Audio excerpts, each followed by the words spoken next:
Hello friend. आज हम start करते हैं बीटेड 2017 का क्वेश्चन है ये, बाल विकास एवं शिक्षा शास्त्र। 30 क्वेश्चन है, इसको हम शुरू करते हैं। फर्स्ट क्वेश्चन है, सर्व शिक्षा अभियान किस आयु वर्ग के बच्चों को अनिवार्य एवं मुफ्त शिक्षा उपलब्ध कराने का लक्ष्य कर रखता है? सर्व शिक्षा शिक्षा अभियान किस आयु वर्ग के बच्चों को अनिवार्य एवं मुफ्त मुफ्त शिक्षा उपलब्ध कराने का लक्ष्य रखता है? पहला है 6 से 14, दूसरा 6 से 16, तीसरा 4 से 14, चौथा 4 से 16। क्वेश्चन है, सर्व शिक्षा अभियान किस आयु वर्ग के बच्चों को अनिवार्य एवं मुफ्त शिक्षा उपलब्ध कराने का लक्ष्य रखता है? इसका आंसर है 6 से 14।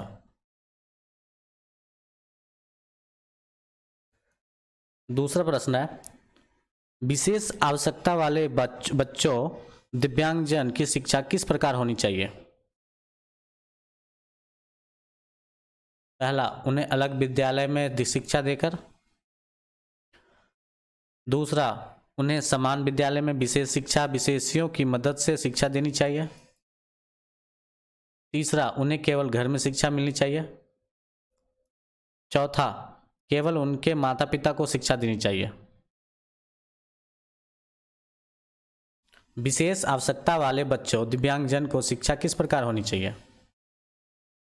इसका आंसर है बी, उन्हें समान विद्यालय में विशेष शिक्षा विशेषज्ञों की मदद से शिक्षा देनी चाहिए।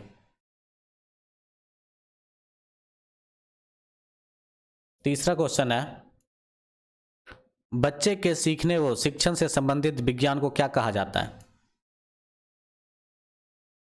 क्वेश्चन है, बच्चे के सीखने व शिक्षण से संबंधित विज्ञान को क्या कहा जाता है? पहला, पेडागॉजी। दूसरा, एंड्रोलॉजी। तीसरा, ऑन्टोलॉजी। चौथा, साइकोलॉजी। इसका आंसर है ए, पेडागॉजी।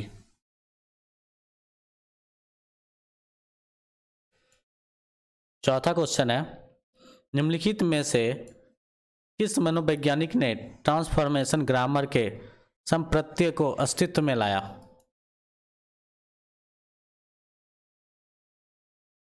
इसका आंसर है वागोस्की।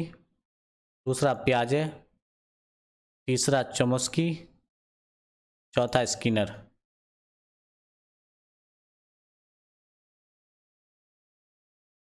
इसका आंसर होगा चोमस्की।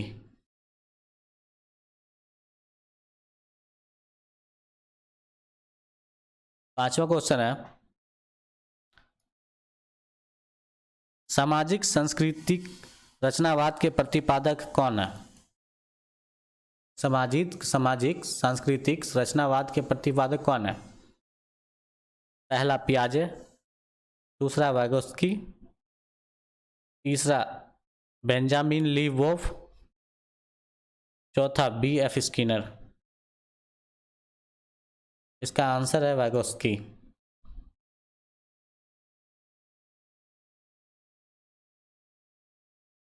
छठा क्वेश्चन है, एकल अध्ययन केस स्टडी के संदर्भ में निम्न में से कौन सा कथन सही नहीं है? एकल अध्ययन केस स्टडी के संदर्भ में निम्न में से कौन सा कथन सही नहीं है? पहला, यह केवल किसी भी एक इकाई का अध्ययन है।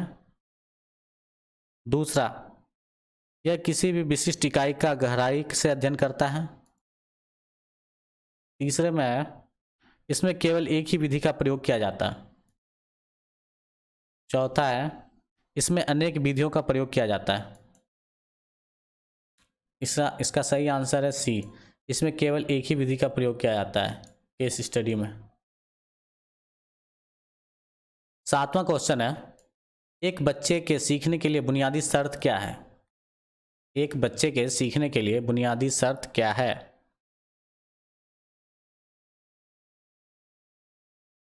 इसका आंसर है, यह सीखने के लिए तैयार हो। दूसरा है अभिभावक द्वारा उसे पढ़ाने के लिए बार बार कहा जाए। तीसरा है विद्यालय में शिक्षक द्वारा उसे सिखाया जाए। चौथा है सीखने के लिए उसके दूसरे द्वारा अभिप्रेरित किया जाए। इसका आंसर है ए, यह सीखने के लिए तैयार हो।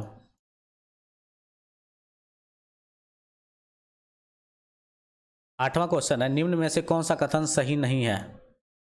पहला है आंशिक पूर्णबलन सतत पूर्णबलन से ज़्यादा प्रभावी होता है। दूसरा है सतत पूर्णबलन आंशिक पूर्णबलन से ज़्यादा प्रभावी होता है। तीसरा है आंतरिक अभिप्रेरणा बाह्य अभिप्रेरणा से ज़्यादा प्रभावी होता है। चौथा उपयुक्त सभी। इसका आंसर है बी, सतत पूर्णबलन आंशिक पूर्णबलन से ज़्यादा प्रभावी होता है। नौवां क्वेश्चन है निम्नलिखित में से कौन जोड़ा सही नहीं है। दीवा स्वप्न गुंजी भाई। दूसरा बड़े भाई साहब प्रेमचंद। तीसरा एक स्कूल का बयान मोनेस्ट्रेसी। चौथा तोता रविन्द्रनाथ टैगोर। इसका आंसर है एक स्कूल का बयान मोनेस्ट्रेसी। 10वां क्वेश्चन है दिव्यांगजन विद्यार्थी जो देख नहीं सकते उनकी शिक्षा के लिए निम्नलिखित में से कौन सी सामग्री उपयुक्त होगी। पहला है ब्रेन लिपि की लिखित पठन सामग्री। दूसरा है ICT ऑडियो मटेरियल। तीसरा है 3D मॉडल्स। चौथा है उपयुक्त सभी। दिव्यांगजन विद्यार्थी जो देख नहीं सकते उसका उपयुक्त सभी 3D मॉडल्स IC ऑडियल ब्रेन लिपि। इसका आंसर है उपयुक्त सभी। निम्नलिखित में से कौन सा सीखने के लिए प्रमुख है। पहला अनुकरण। दूसरा अर्थ निर्माण। तीसरा अनुबंधन। चौथा रटना। 11 का है बी, अर्थ निर्माण। निम्नलिखित में से कौन सा सीखने के लिए प्रमुख है। अर्थ निर्माण सीखने के लिए प्रमुख है। 12वां क्वेश्चन है निम्नलिखित में से कौन सा प्राथमिक विद्यालय में शिक्षण अधिगम से संबंधित है। निम्नलिखित में से कौन सा प्राथमिक विद्यालय में शिक्षण अधिगम से संबंधित है।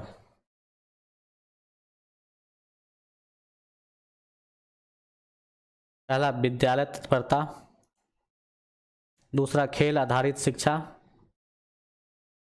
तीसरा कला समेकित शिक्षा। चौथा उपयुक्त सभी। निम्नलिखित में से कौन से प्राथमिक विद्यालय में शिक्षण अधिगम से संबंधित है। इसका आंसर है विद्यालय तत्परता, खेल आधारित शिक्षा और कला समेकित शिक्षा। ये सभी प्राथमिक विद्यालय में शिक्षण अधिगम से संबंधित है।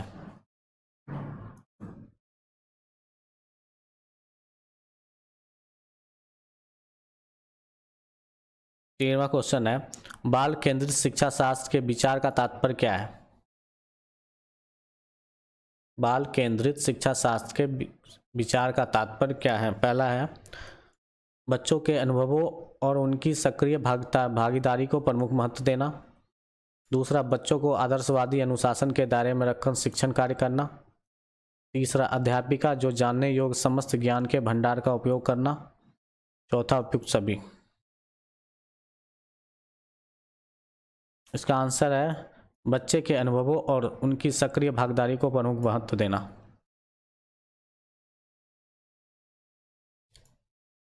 चौदह का क्वेश्चन है ज्ञान मीमांसा का संबंध क्या है। ज्ञान मीमांसा का संबंध किससे है। पहला ईश्वर के अस्तित्व संबंधित तत्व ज्ञान के अध्ययन से। दूसरा आत्मा संबंधित तत्व ज्ञान के अध्ययन से। तीसरा सृष्टि संबंधित तत्व ज्ञान के अध्ययन से। चौथा ज्ञान की उत्पत्ति संरचना एवं प्रकृति संबंधी अध्ययन से। ईश्वर के अस्तित्व संबंधित तत्व ज्ञान के अध्ययन से, दूसरा आत्मा संबंधित तत्व के अध्ययन से, तीसरा सृष्टि संबंधित तत्व के अध्ययन से, चौथा ज्ञान की उत्पत्ति, संरचना एवं प्रकृति के संबंधित अध्ययन से। इसका आंसर है डी, ज्ञान की उत्पत्ति, संरचना एवं प्रकृति संबंधी अध्ययन से।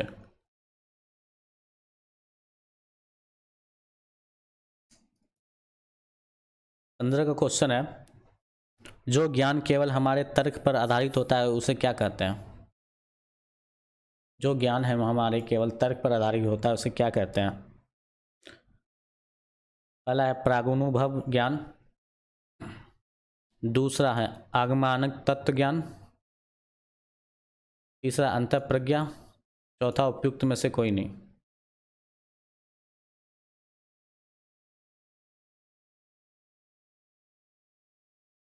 इसका आंसर है प्रागुनुभव ज्ञान। ये हमारे तर्क पर आधारित होता है, प्रागुनुभव ज्ञान। 16वां क्वेश्चन है, डिस्कूलिंग सोसाइटी किस रचना है? डिस्कूलिंग सोसाइटी किसकी रचना है? पहला है महात्मा गांधी, दूसरा है इवान लीच, तीसरा है माइकल एप्पल, चौथा है मॉन्टेसरी। डिस्कूलिंग सोसाइटी किसकी रचना है? इसका आंसर है इवान इलिच। इवान इलिच की रचना है डिस्कूलिंग सोसाइटी।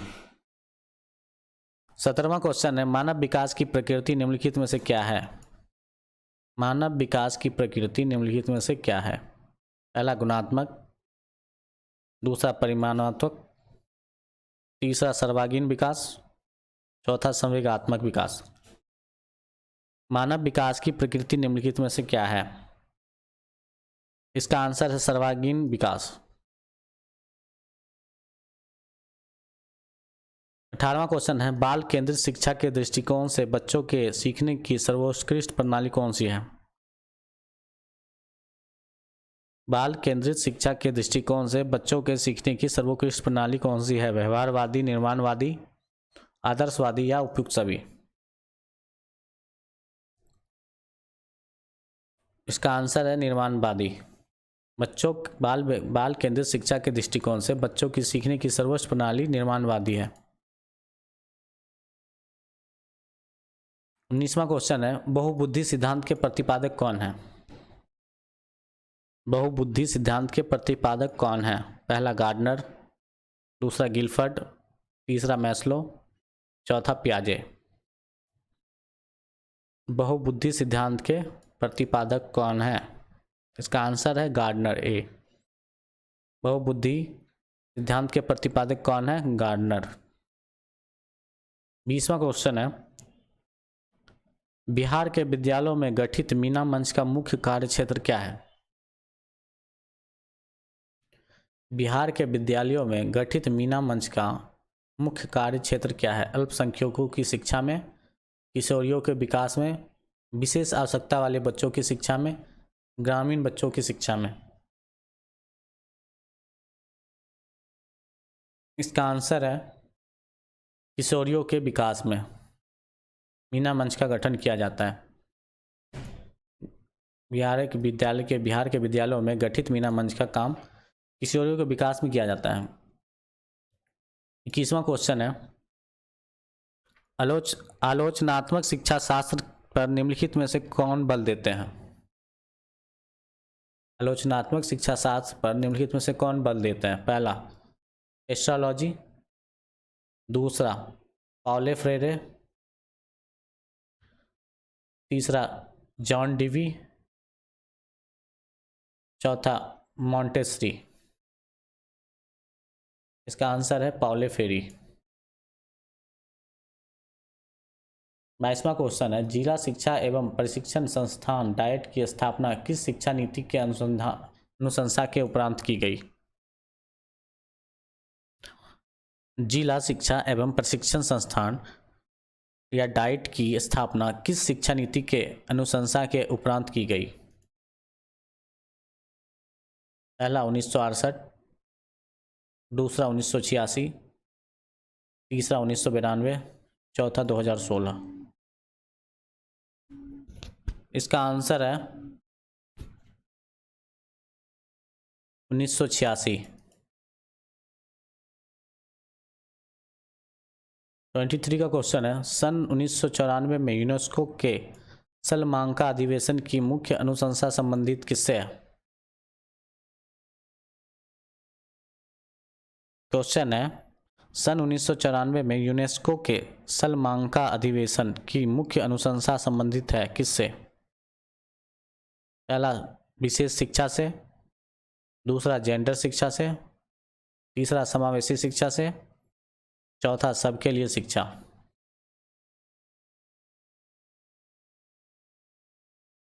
इसका आंसर है समावेशी शिक्षा।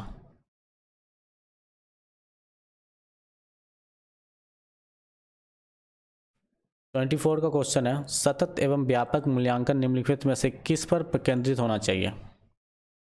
सतत एवं व्यापक मूल्यांकन निम्नलिखित में से किस पर केंद्रित होना चाहिए? पहला संज्ञानात्मक व्यवहार, दूसरा मनोगत्यात्मक एवं संवेगात्मक व्यवहार पर, तीसरा ए बी दोनों समान रूप पर, चौथा है बी और ए पर अधिक, बी की अपेक्षा ए पर अधिक। इसका आंसर है ए और बी दोनों समान रूप से।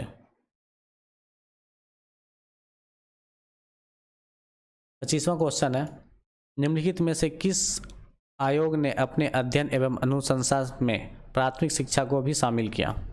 निम्नलिखित में से किस आयोग ने अपने अध्ययन एवं अनुशंसा में प्राथमिक शिक्षा को भी शामिल किया? पहला राधाकृष्णन आयोग, दूसरा मुदालियर आयोग, तीसरा कोठारी आयोग, चौथा उपयुक्त में से कोई नहीं। निम्नलिखित में से किस आयोग ने अपने अध्ययन एवं अनुशंसा में प्राथमिक शिक्षा को शामिल किया? इसका आंसर है 3C, कोठारी आयोग। 26 का क्वेश्चन है, निम्नलिखित कथनों में से कौन सा कथन सही है? वृद्धि एवं विकास आपस में संबंधित नहीं होते हैं।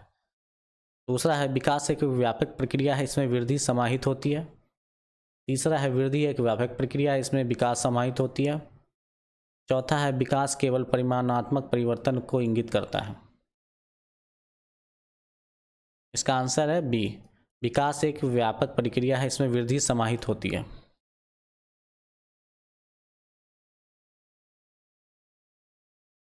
ट्वेंटी सेवन का क्वेश्चन है, निम्नलिखित कथनों में से कौन सा कथन सही नहीं है? पहला कथन है, परिपक्वता स्वाभाविक परिवर्तन का नाम होता है। परिपक्वता अर्जित व्यवहार का नाम होता है। तीसरा है, सीखना परिपक्वता पर निर्भर करता है। चौथा है, परिपक्वता आनुवंशिकता से संबंधित है। इसका आंसर यही सही है, डी, परिपक्वता आनुवंशिकता से संबंधित है। 28 का क्वेश्चन है, प्रतिभाशाली बच्चे की समानता क्या है? प्रतिभाशाली बच्चे की समानता क्या है? पहला, वे शारीरिक पर कमजोर होते हैं, शारीरिक तौर पे कमजोर होते हैं। दूसरा, अपने विद्यालय को नापसंद करते हैं। तीसरा है, किसी विशेष क्षेत्र में असाधारण कार्य करते हैं। चौथा, वे हर क्षेत्र में काम को अच्छे से करते हैं।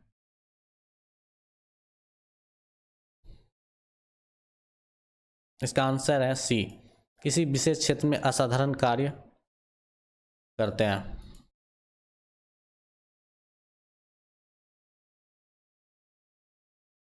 ट्वेंटी 29 का क्वेश्चन है, निम्नलिखित में से कौन प्राथमिक पूर्णवलन है? निम्नलिखित में से कौन प्राथमिक पूर्णवलन है? पहला, बच्चे को शाबाशी देना। दूसरा, बच्चे को टॉफी देना। तीसरा, बच्चे को सर्वोच्च अंक प्राप्त करने पर मेडल देना। चौथा, बच्चे द्वारा अच्छा कार्य करने पर बल देना। अच्छा कहना या निम्नलिखित में से कौन पुनर्मलन प्राथमिक पुनर्मलन कार्य है? बच्चे को टॉफी देना प्राथमिक पुनर्मलन कार्य। 30वां क्वेश्चन है, वैसे बच्चे जो अधिगम नियोक्ता के शिकार होते हैं उसमें विशेषता पाई जाती है। वैसे बच्चे जो अधिगम नियोक्ता के शिकार होते हैं उसमें कौन सी विशेषता पाई जाती है? पहला, निम्न स्तर का अवधन। दूसरा, निम्न स्तर का गामक कौशल। तीसरा, पढ़ने एवं लिखने में कठिनाई। चौथा, उपयुक्त सभी। वैसे बच्चे जो अधिगम नियोक्ता के शिकार होते हैं उसमें कौन सी विशेषता पाई जाती है? निम्न स्तर का अवधान, निम्न स्तर का ग्रामक कौशल, पढ़ने में एवं लिखने में कठिनाई, उपयुक्त सभी। इसका आंसर है उपयुक्त सभी। उपयुक्त सही इसलिए होगा क्योंकि वैसे बच्चे में अधिगम नियोक्ता के शिकार होते हैं, तो निम्न स्तर का अवधान भी, निम्न स्तर का ग्रामिक कौशल भी और पढ़ने एवं लिखने में कठिनाई भी होता है। ये था हमारा 30 क्वेश्चन। ये सीटेट का भी क्वेश्चन है इसमें, और ये बीटेट के भी क्वेश्चन, ये 2017 का है।